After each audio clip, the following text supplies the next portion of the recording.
I'm back in the Alpine Lakes Wilderness Area, this time off of US Route 2 on the northern edge of the wilderness. And from US Route 2, it's a 9-mile trip on a gravel road up to the trailhead, which I just left. On the way up, I was able to see some fall color along the river and got some drone footage down there. But given that we're passing the wilderness area boundary, drone flights are no longer permitted. So it'll stay in the pack for the rest of the afternoon.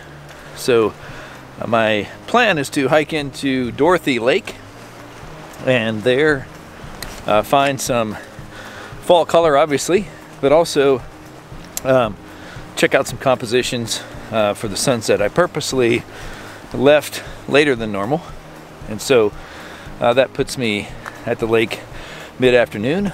I brought my dinner with me, and so have a leisurely afternoon and evening at the lake, and hopefully get some fall color again, as well as some sunset. So come join me as I make my way to Dorothy Lake.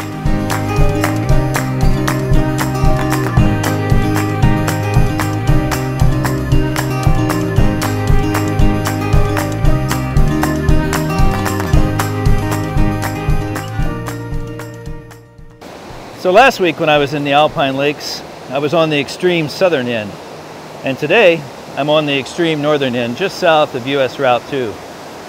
The Alpine Lakes Wilderness Area is enormous. It's 414,000 acres, which makes it nearly twice the size of the entirety of Mount Rainier National Park. I'm working my way up to Dorothy Lake, and I hope for some sunset compositions and fall color when I get there.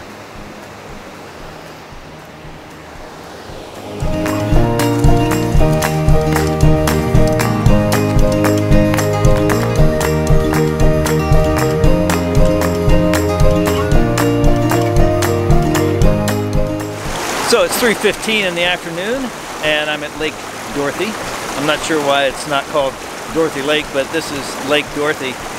I'll show you on the map, and this particular lake is a series of lakes that are within this river valley and within this drainage in the Alpine Lakes Wilderness. And so you can really tailor your itinerary for as long or as short as you want. It's only about a 2-mile hike here to this lake, but you can continue much further into the backcountry and really get the experience even over multiple days. The trail coming up here is well maintained.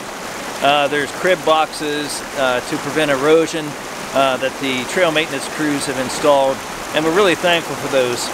For that reason, I'm not so worried about giving a specific location.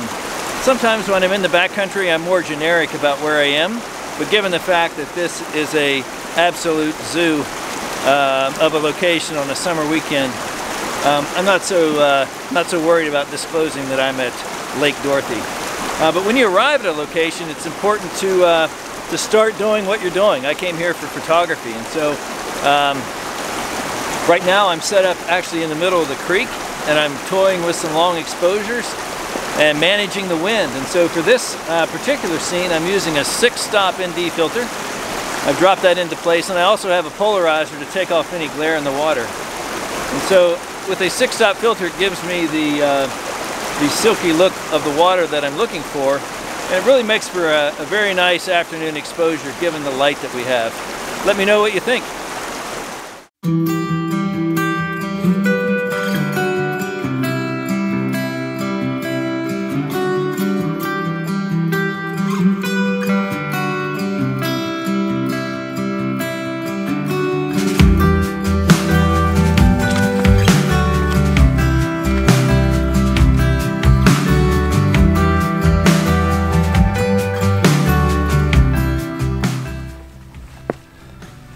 I've had to precariously position my tripod here on this rock.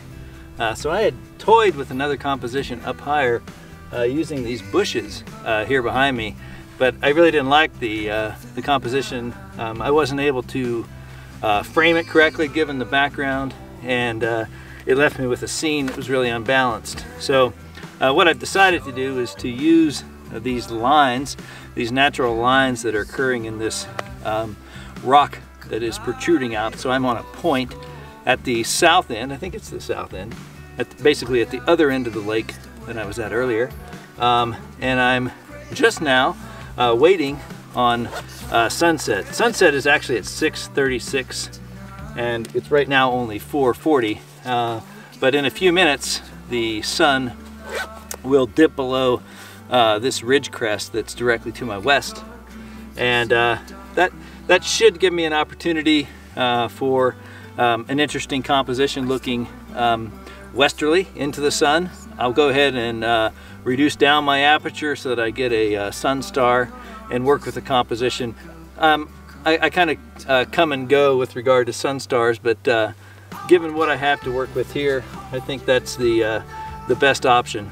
I do have an island that's just out in the center of the lake, and a few minutes ago that was getting some light on it, some nice side light, but as the sun continues to go further and further down on the westerly horizon, that island no longer is being illuminated with side light, unfortunately. So I'm going to use these leading lines in the rock as foreground interest and the natural undulations. I have the lake in the midground, the ridge in the background, and I'll wait for the sun and put it on the left third. So let's see how this turns out.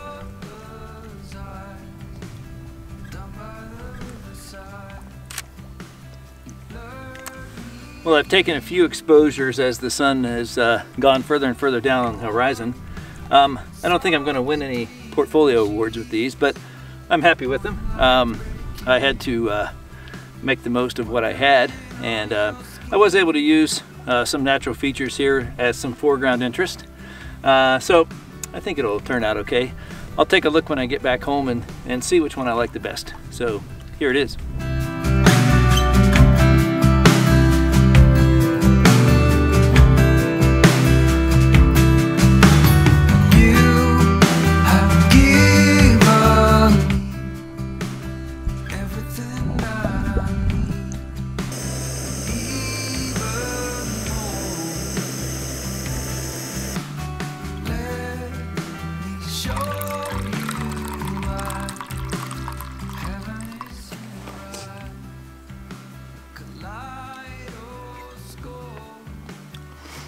Well, I'll finish up my dinner here this evening.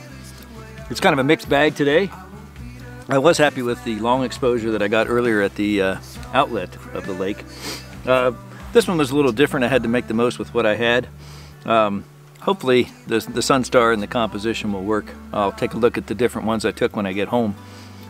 But yeah, it was great to get out into the Alpine Lakes again. It's now the first part of October, and so before long there'll be plenty of snow here. So it's a cool fall evening, no one else around, so great to be here. So I'm going to finish up my dinner and hike out. So if you liked the video, I'd appreciate a thumbs up, and if you want to continue to get updates on my journey, consider hitting that subscribe button. So until next time, I'll see you in the next video.